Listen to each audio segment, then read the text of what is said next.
ጽሁፍህ መግቢያ ላይ የምታነሳው ሐሳብ አለ። ከሱ ብንጀምር የኢትዮጵያን ፖለቲካ ማነቆ ለመረዳት ዘመናዊ መንግስታት የሚባሉት አራቱ ተከታታይ መንግስታት የሚጋሩትን ባህሪ ማግኘት ወሳኝ ነው ትላለህና ይሄ ደግሞ የጋራ መገለጫቸው ፖለቲካል አብሶሉቲዝም እንግዲህ በአማርኛ ፍጹማዊ አገዛዝን በለው በኋላ ወይ ያንተን ፍቺ እንሰማለን።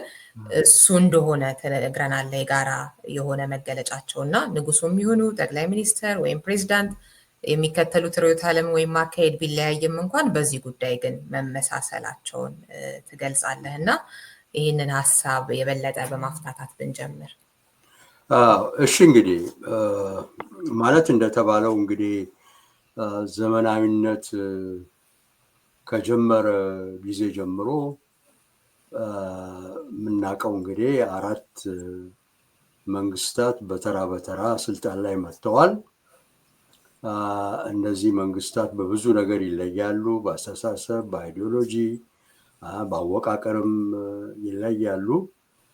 ነገር ግን አንድ የሚያስማማቸው እና የሚጋሩት ጠባይ ወደ የፖለቲካ ፍጹማዊነት ነው። በምንም መንገድ በአንድ ሁኔታ ስር ፖለቲካው ስልጣኑ በሙሉ ተይዞ ከዛ ውጪ መውጣት ወይም መንቀሳቀስ አይቻልም። እና ደግሞ ሌላው ማየት ያለብን ይሄ እንዲህ አይነት ፍጹማዊ ስልጣን የሚመራው ወደ አንድ ግለሰብ ፈላጭ ቆራጭነት ነው። ያው እንግዲህ በኃይለ ሥላሴም ጊዜ አይተነዋል። በደርግም ጊዜ ያው መንግስቱ ኃይለማርያም ፈላጭ ቆራጭውን ወጥቷል። መለስ ዜናዊም እንደዛው በወያኔ ጊዜ አሁንም በአብይ ጊዜ እንዲሁ ሌላ አንድ አምባገነን አስቀምጠናል። እና እንግዲህ አንድ ነገር ሲደጋገም እንደዚህ ማለት ከፍቃዳችን ውጪ እየተጋገመ ሲመጣ አንድ መሰረታዊ ነገር እንዳለው ወይም ማቆራቢ እንደሆነ ስለምንረዳ ይሄን ነገር እንደው በደንብ ብናስብበት በእውነት ለምን የኢትዮጵያ ዘመናዊነት ይዛባል ወይም ይከሽፋል ለሚለው ጥያቄ አንድ መልስ ወይም ዋናው መልስ ልናገኝ ይሆናል በሚል ነው ይሄን ነገር እንግዲህ የጻፍኩትና በጣም የሚገርም ነገር ነው። ማለት በጣም በአቀራረብም በአይዲዮሎጂም ቢለዩ ግን እዚህ ላይ እዚህ ፍጹማዊ ስልጣን ላይ ሙሉ በቃ የተጋሩት ጠባይ ነበር እና ይሄ ነገር እንዴት እንደዚህ ተመላልሶ ይመጣል? በብዙ ለውጥ እናልፋለን። በአብዮትም አልፈናል። እምልሽ እንኳንስ እንደዚሁ እንደው የለውጥ ቀርቶ አብዮትም ተደርጓል ኢትዮጵያ ውስጥ። ግን ያ ሁሉ ዞሮ ዞሮ የወሰደን አንድ ውጤት ላይ ነው። ያው አምባገነናዊነት ነው የነገሰው።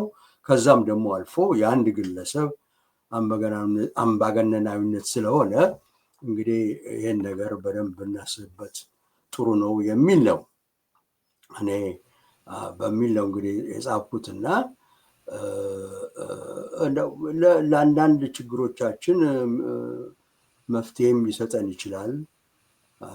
አትሊስት ለምን ዘመናዊነት ኢትዮጵያ ውስጥ ከሸፈ ወይም ለምን እንደው ተዛባ ብለን ስንጠይቅ ይህን መልስ ማግኘት አለብን። ማለት ቁልፉን ተደጋግሞ የመጣበት መንስኤውን ማግኘት ስላለብን ነው። እንግዲህ በዛ መሰረት ነው ጽሁፉን የጻፍኩት እና ትንሽ እንደ ትምህርታዊም ጽሁፍ ነው። ዝም ብሎ የፖለቲካ ውይይት ወይም የፖለቲካ ዲስካሽን አይደለም።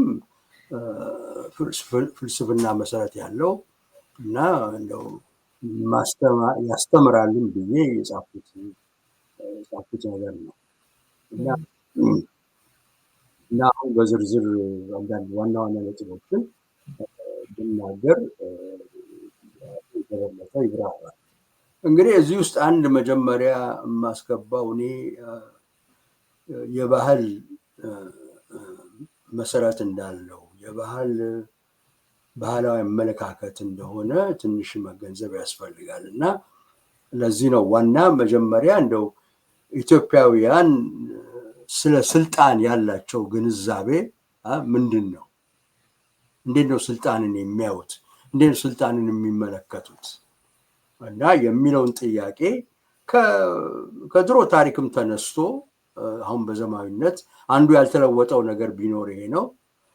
በዘመናዊነት ውስጥም ማየት ይቻላል። እና እንግዲህ አንዱ ትንሽ ኢትዮጵያውያን እኔ ብዙ ጊዜ ትግላችን ወደ እኩልነት ያተኮረ ነው። እኩል እንሁን፣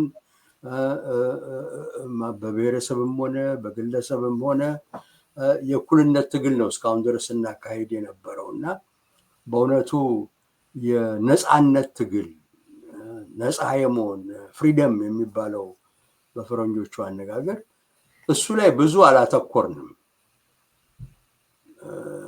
እና በዚህም የተነሳ እንደው ነገሩ በደንብ አልቀረምንም። ስልጣን ምንድን ነው? እና በእውነቱ እኔ መገንዘብ ያለብን ይመስለኛል ስልጣን በአጠቃላይ ማንም የያዘው ጥሩም ሰው ሆነ መልካም ሰውም ሆነ ክፉም ሰው ሆነ መጥፎም ሰው ሆነ የሚለውጠው ነገር የለም። ስልጣን ካልተገደበ ሰውን ያበላሻል፣ ሰውን ወደ አውሬነት ይለውጣል። ይሄን ነው ማወቅ ያለብን። እኛ ምንም ብቻውን የሚተው ስልጣን የለውም። እኛ ብዙ ጊዜ በግለሰብ እንተማመናል። አሁን መጨረሻ ላይ ሁላችንም ላይ ደረሰው አብይ እንደዚህ እንደዛ ብሎ ስለተናገረ ሆሆይ ብለን ብዙዎቻችን ተቀበልነው። ግን ያው ስልጣኑ ላይ ከወጣ በኋላ ፊት ሁሉ ተቀያየረ። እሱ እንኳን በፊትም ያዘጋጀው ነገር ሊሆን ይችላል። ግን በደጋግመን እናየው። በቃ ይሄ ደግሞ ኢትዮጵያ ውስጥ ብቻ አይደለም ዓለም ውስጥም ነው፣ በሌሎችም ሀገሮች ማለት ነው የሚታይ ነገር ነው። እና እችን ነገር ነው እንደው በደንብ እንዲገባን የሚያስፈልገው። በራሱ ከተውነው ስልጣን ያበላሻል ሰውን። ሰው ጥሩ መሆን ወይም መጥፎ መሆን ጉዳይ አይደለም። ወይም ደግሞ ይሄን አይነት መንግስት ያን አይነት መንግስት የሚለው አይደለም። ዋናው ስልጣን መገደብ አለበት። ያልተገደበ ስልጣን መጨረሻውም አያምርም፣ የሚመጣውም ከዛ በጣም አስከፊ ሁኔታ ነውና በሁሌ ስለ ስልጣን ስናወራ ስለ መንግስት ስናወራ እንዴት ነው ይህን መንግስት የምንገድበው? እንዴት ነው ወሰን የምናበጅለት የሚለው ጥያቄ አብሮ መምጣት አለበት። አንዱን ከሌላ ይተን ማየት አለብንም። እና እኔ እስካሁን ድረስ ኢትዮጵያ ውስጥ እንግዲህ በብዙ ለውጦች አልፌያለሁ። ይሄን እንዲህ አይነት እንደው ስልጣኑን እንወስነው፣ የመንግስትን ስልጣን እንወስን የሚለው ጥያቄ ብዙ ጊዜ ሲቀርብና ለውይይት ሲቀርብ ሰው ሲወያይበትም አልሰማም። በቃ ያለ ነገር ነው፣ በዛው ነው የምንሄደው የሚለው ነው። እና እኔ አሁን እንግዲህ ትንሽ ይህን ጽሁፍ ያዘጋጀሁት ይህንን ውስጥ ባካችሁ እናስብበት። ይህን ነገር ተውት። ምን አይነት መንግስት ይመጣል፣ ማን ነው የበላይ ሆኖ የሚመጣው የሚለው ሳይሆን እንዴት ነው ይህን ስልጣን የምንገድበው ወደሚለው ጥያቄ እስቲ እንግባ። ቀደም ብለን ምንም ነገር ሳይመጣ በፊት እና ሌሎች አገሮች በብዛት ይህንን ስለተረዱ ያው እነሱ እንግዲህ የሚመሰሩት መንገድ ሁሌ ወሰን ያለው፣ ሁሌ ክልል ያለው፣ ከዚህ በላይ እንዳታልፍ ይሄ መጨረሻ ነው ወደሚባል ደረጃ የወጣለት ስልጣን ነው ለማስቀመጥ የሞከሩት እና እኛ ግን ዝም ብለን መልቀቅ ነው። በቃ የወሰደው በሙሉ ይወስዳል። ከዛ በኋላ ያው የምንጎዳው ያው ሀገራችን ነው፣ ኢትዮጵያ ነች እና ምንም ሳይለይ መጨረሻ ውጤቱ ባዶ፣ ውጤቱ ዜሮ፣ እንደውም ክስረት ይሆናል። እንግዲህ ከዚህ የሚከተለው ሌላ ምንድን ነው? ስልጣኑን እንግዲህ እንዲህ አይነት ስልጣን ሲመሰረት ምንድን ነው የሚያስከትለው የሚለውን ስንጠይቅ በግለሰቦች መካከል የግለሰቦች ግንኙነት ራሱ በዚህ ስልጣን በእንዲህ አይነት ስልጣን የተዋቀረ ይሆናል ወይም ይወሰናል። ማለት የግለሰብ በእኩልነት ጨርሶ መቆም አይችሉም። አንዱ ወይም አለቃ ነው ወይም ተከታይ ነው፣ አንዱ አዛዥ ነው ወይም ታዛዥ ነው እንጂ ወደ እኩልነት የሚወስድ ሂደት ጨርሶ አይታይም ኢትዮጵያ ውስጥ። ከዚህም በላይ ደግሞ ትንሽ በጣም የሚያሳስበው እንደዚህ ግለሰብ ለግለሰብ እንደዚህ በስልጣን ሲያያዙና አንዱ አዛዥ አንዱ ሌላው ታዛዥ ሲሆን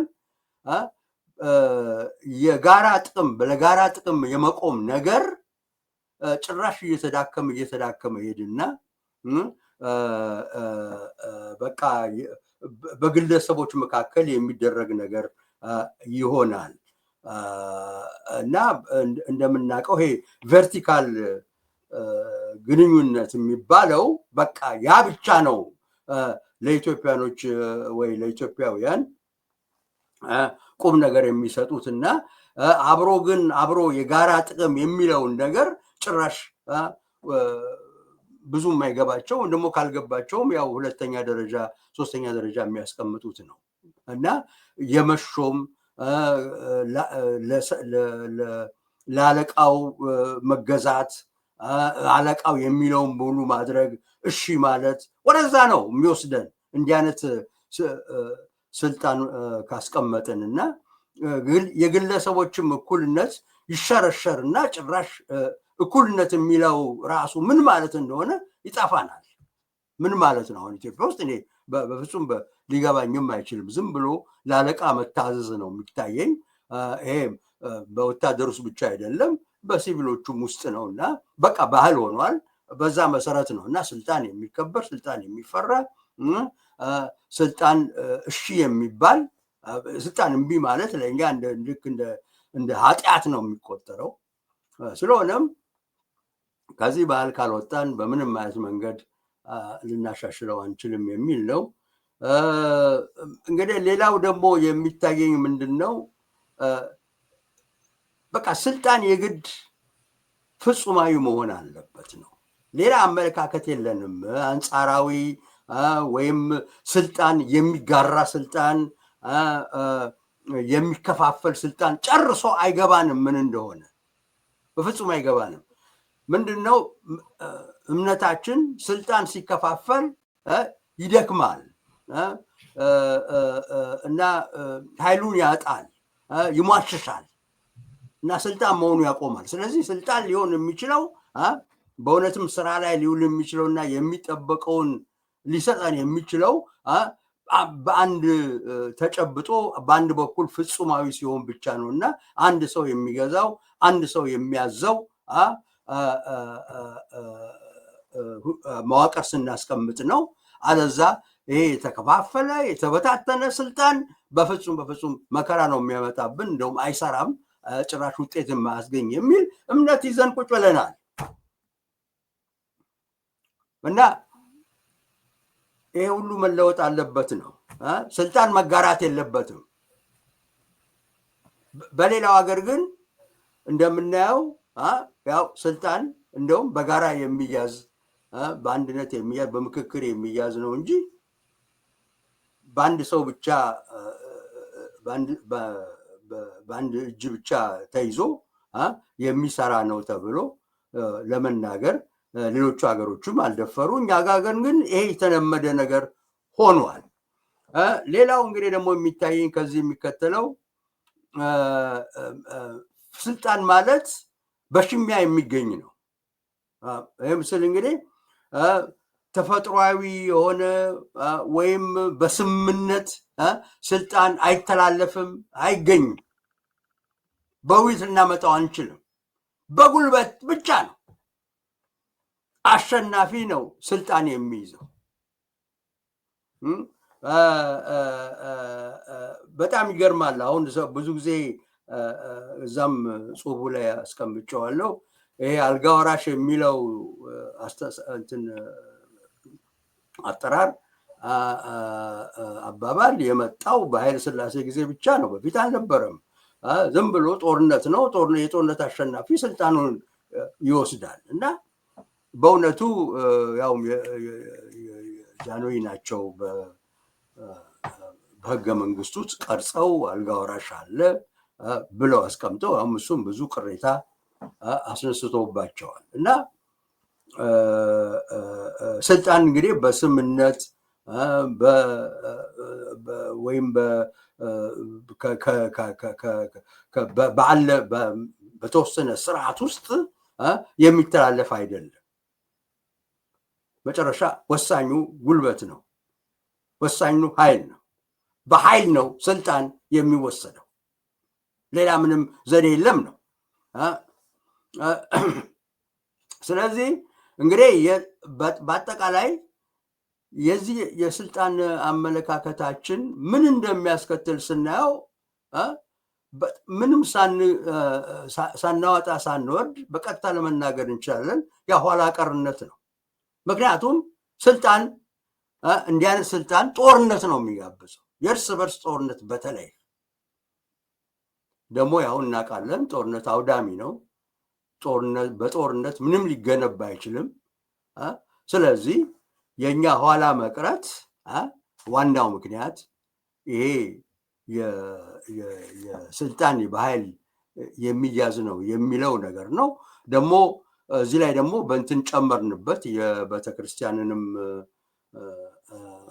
ማነው ፈቃድ ጨመርንበት። እሱም ያው ስልጣን ያለው አሸንፎ የሚወጣው የእግዚአብሔር ምርጥ ነው የሚባል አመለካከት አለ። ስዩመ እግዚአብሔር ነው ተብሎ በብዙ ጊዜ ሲሰራበት ቆይቷል። እና በዚህ ላይ ይሄ እንዲህ አይነት ስልጣን ደግሞ ተመልሶ ይባረካል እና በቃ ከዛ ማንም የሚነካውም የለ እና ተቀባይነትን የሚያገኘውም በዛ መንገድ ነው። ስለዚህ በጣም በጣም ለምን ኋላ ቀረን ብለን ራሳችን ብንጠይቅ ማለት ጥሩ አጀማመር ይዘን ነበረ። ያው ስልጣን የኢትዮጵያን ስልጣኔ ታሪክ ስናየው ብዙ ጥሩ አጀማመር ይዘን ነበረ። ግን ያው ለብዙ ዘመናት ዝም ብለን ሳንራመድ ወደ ኋላ ቀረን። ያው ለዚህ ደግሞ ዋናው ምክንያት ጦርነት ነው። አሁንም ለምሳሌ በአብይ ጊዜ የምናየው ይሄው ነው። ይህንን ሰውን ሁሉ ችግር ውስጥ የጨመረው እና ለመኖር ሰው አቃተኝ ብሎ ሐኪሞች ሁሉ አድማ ማድረግ እስከሚነሱ ድረስ ያለው የሚታየን ይሄ ነው። የጦርነት ውጤት ነው። ያለው ገንዘብ በሙሉ ጦርነት ላይ ነው የሚውለው እና ደሞዝ ልጨምር ቢባልም መጨመር አይቻልም፣ የለም ገንዘብ። ሰላም የግድ አስፈላጊ ነው ለግንባታ፣ ለእድገት፣ ለብልጽግና። ሰላም ከሌለ ብልጽግና ሊኖር አይችልም። እና እስካሁን ድረስ አልገባንም። ሁሌ እናወራለን ስለ እድገት፣ ስለ ብልጽግና፣ ኋላ ቀረን፣ እንዴት ነው፣ ምን ይሻላል።